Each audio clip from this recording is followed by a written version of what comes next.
Hello' সকলোৱে নমস্কাৰ ল'ব আপোনালোক সকলোকে মই মোৰ ইউটিউব চেনেল আছামিজ নলেজ কৰ্নাৰলৈ স্বাগতম জনাইছোঁ। আপোনালোকে নিশ্চয় জানে যে মই ইউটিউব চেনেলৰ যোগেৰে সময়ে সময়ে আমাৰ যিখিনি চৰকাৰী কৰ্মচাৰী আছে তেখেতসকলৰ কাৰণে উপযোগী ভিডিঅ' বনাই থাকোঁ আৰু ইতিমধ্যে মই ইউটিউব চেনেলৰ যোগেৰে আমাৰ কৰ্মচাৰীসকলৰ কাৰণে NPS আৰু UPS সম্বন্ধীয় কেইবাটাও ভিডিঅ' আপলোড কৰিছোঁ। আপোনালোকে ভিডিঅ'বিলাক চাইছে আৰু খুব সুন্দৰকৈ মোক সহযোগিতাও কৰিছে, তাৰ কাৰণে আপোনালোকৰ ওচৰত মই চিৰকৃতজ্ঞ। এতিয়া কথা হ'ল কি, যোৱা পৰহি মই এটা ভিডিঅ' আপলোড কৰিছিলোঁ যে অষ্টম দৰমহা আয়োগৰ যিখন গেজেট নটিফিকেশ্যন প্ৰকাশ কৰিছে ডিপাৰ্টমেণ্ট অফ এক্সপেণ্ডিচাৰে ভাৰত চৰকাৰৰ তৰফৰ পৰা, সেই নটিফিকেশ্যনখনত এটা এনেকুৱা পইণ্ট আছে যিটো পইণ্ট ভালকৈ চোৱাৰ পিছত এটা কথা উপলব্ধি কৰিছোঁ যে ভাৰত চৰকাৰে পৰৱৰ্তী সময়ত আমাৰ যিখিনি চৰকাৰী কৰ্মচাৰী আছে তেখেতসকলৰ কাৰণে যিটো পুৰণি পেঞ্চন ব্যৱস্থা সেইটো পুনৰ যে প্ৰৱৰ্তন কৰিব তাৰ যিটো আশা সেইটো একেবাৰে নাই বুলি ক'লেও ভুল নহ'ব। কাৰণ তাত এটা পইণ্ট উল্লেখ কৰিছে, সেই পইণ্টটো হৈছে যিটো 3 নম্বৰ পইণ্টটো যে the unfunded cost of non contributory pension schemes. মই সেইদিনাখন উল্লেখ কৰিছিলোঁ, কিন্তু এইটো পইণ্টৰ ডিটেইল কথাখিনি পতা হোৱা নাছিল। এতিয়া আনফাণ্ডেড কষ্ট, আনফাণ্ডেড কি আপোনালোকে নিশ্চয় জানে। যিসকল কৰ্মচাৰী আমাৰ NPSৰ অধীনত কৰ্মৰত হৈ আছে, আমাৰ NPS কৰ্মচাৰীসকলৰ কি হয়, যিটো বেচিক প্লাছ DA হয়, সেই বেচিক প্লাছ DA 10%কৈ কৰ্তন কৰা হয় আৰু চৰকাৰেও প্ৰত্যেকগৰাকী কৰ্মচাৰীৰ বেচিক প্লাছ DA 14%কৈ কণ্ট্ৰিবিউট কৰে। অৰ্থাৎ ক'বলৈ গ'লে এনেকুৱা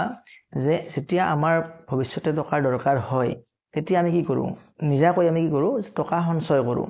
আৰু টকা অলপকৈ সঞ্চয় কৰোঁতে এটা ডাঙৰ পুঁজিৰ সৃষ্টি হৈ যায় আৰু ভৱিষ্যতে যিকোনো ক্ষেত্ৰত ডাঙৰ পুঁজি এটাৰ যেতিয়া দৰকাৰ হ'ব তেতিয়া সেই টকাখিনি অলপকৈ জমা কৰা টকাখিনিয়ে এটা ডাঙৰ পুঁজিৰ কামটো কৰি দিয়ে আৰু আমাৰ কোনো প্ৰেছাৰ নোপোৱাকৈ, আমাৰ হেডেক নোহোৱাকৈ আমি এটা মোটা এমাউণ্ট পাই যাওঁ। ঠিক তেনেকৈ NPSৰ ক্ষেত্ৰতো একেটাই বস্তু হয়। যেতিয়া আমাৰ পৰাই কাটি থাকিব আৰু গভৰ্ণমেণ্টে অলপকৈ দি থাকিব তেতিয়া প্ৰেছাৰটো আমাৰ ওপৰতো নাথাকে আৰু গভৰ্ণমেণ্টৰ ওপৰতো নাথাকে, কিন্তু শেষত এমপ্লয়ীগৰাকী এটা ভাল বেনিফিটেই লাভ কৰে। কিন্তু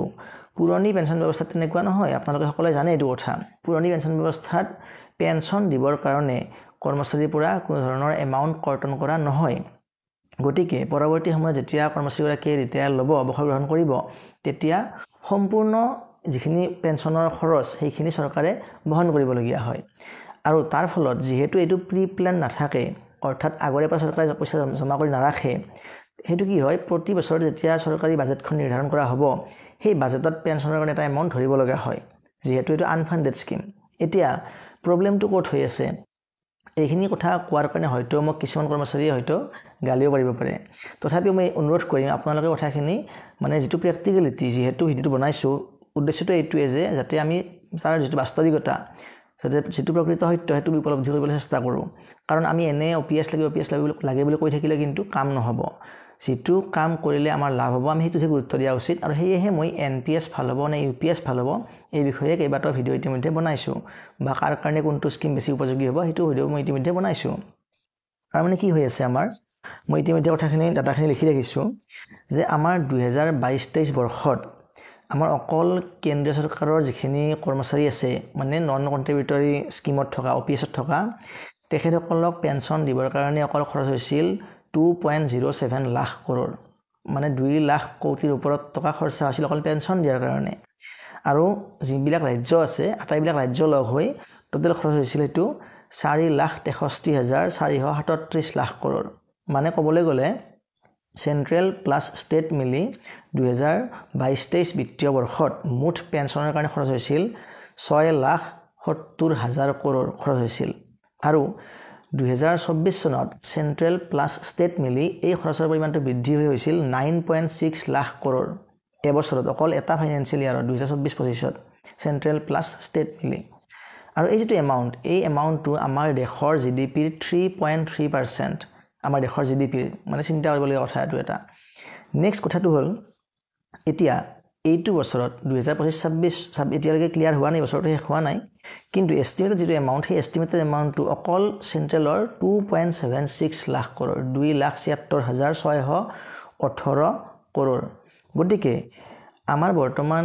যিটো দেশৰ বাজেট, সেই দেশৰ বাজেটৰ যিটো আটাইতকৈ হাইয়েষ্ট বাজেট ধৰা হয় এটা ক্ষেত্ৰত, সেইটো হৈছে ডিফেন্স ছেক্টৰটো। আৰু ডিফেন্সত আমাৰ দেশৰ 2025-26 যিটো এষ্টিমেটেড বাজেট সেইটো হৈছে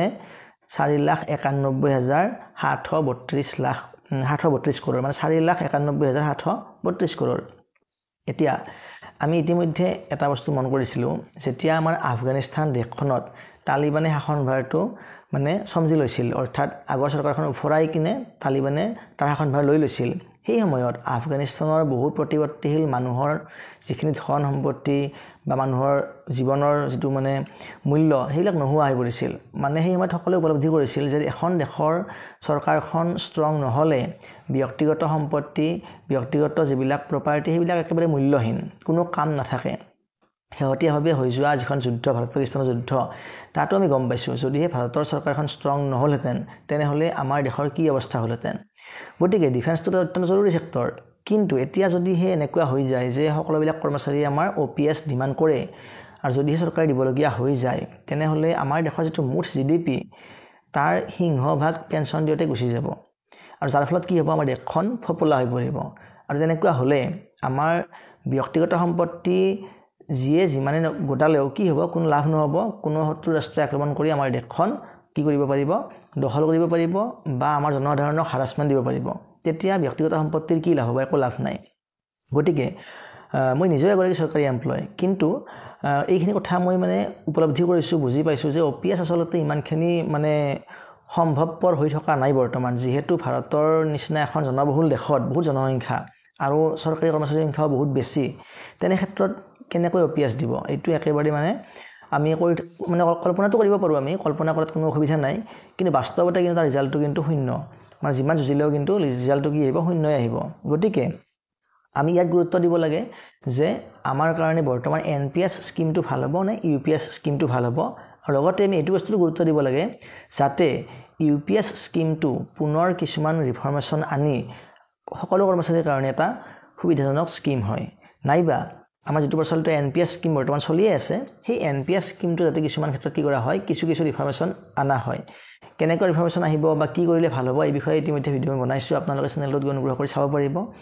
আৰু এইবিলাকৰ ক্ষেত্ৰতহে আমি অলপমান লাগিব লাগে যাতে অলপকৈ কণ্ট্ৰিবিউট এমপ্লয়গৰাকীয়েও কৰে আৰু চৰকাৰেও যাতে কৰে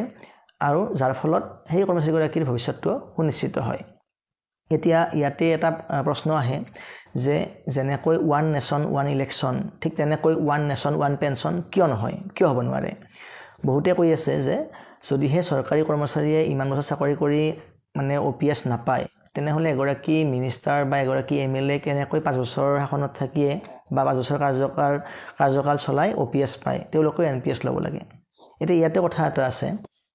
একেবাৰে ভ্যালিড মানে পইণ্ট এইটো এটা কিন্তু এনেকুৱাকৈ মই চিন্তা কৰিছোঁ এনেকুৱা যে যিহেতু NPS যিটো আঁচনি বা UPS যিটো আঁচনি সেই আঁচনিটো যিহেতু 5 বছৰত পেঞ্চন দিবই নোৱাৰে বা নিদিয়ে সেয়েহে হয়তো তেখেতসকলৰ কাৰণে OPS ব্যৱস্থাটো মানে কাৰ্যকৰী কৰি ৰখা হৈছে আপোনালোকে সকলোৱে জানে যে 5 বছৰ চাকৰিত NPSও পেঞ্চন নিদিয়ে UPSও পেঞ্চন নিদিয়ে সেইকাৰণেহে এইটো কৰা হৈছে গতিকে বাকি চিন্তা আপোনালোকে নিশ্চয় কৰিব আৰু আপোনালোকে যিখিনি আপোনালোকৰ মতামত মানে ভিডিঅ'টো চাই আপোনালোকৰ মনত কেনেকুৱা অনুভৱ হৈছে বা মোৰ সৈতে যিসকলে একমত বা যিসকলে মোৰ লগত একমত নহয় আপোনালোকেও নিশ্চয় কমেণ্ট কৰিব পাৰে কিন্তু পজিটিভলি কমেণ্ট কৰিব কথাখিনিত আলোচনা আহে যে কি কৰিলে আচলতে ভাল হয় বা কি কৰিলে আমাৰ মানে কৰ্মচাৰীসকলৰ লাভ হ'ব গতিকে ভিডিঅ'টো আজিলৈ এইখিনিয়ে পৰৱৰ্তী ভিডিঅ'ত পুনৰ লগ পাম ধন্যবাদ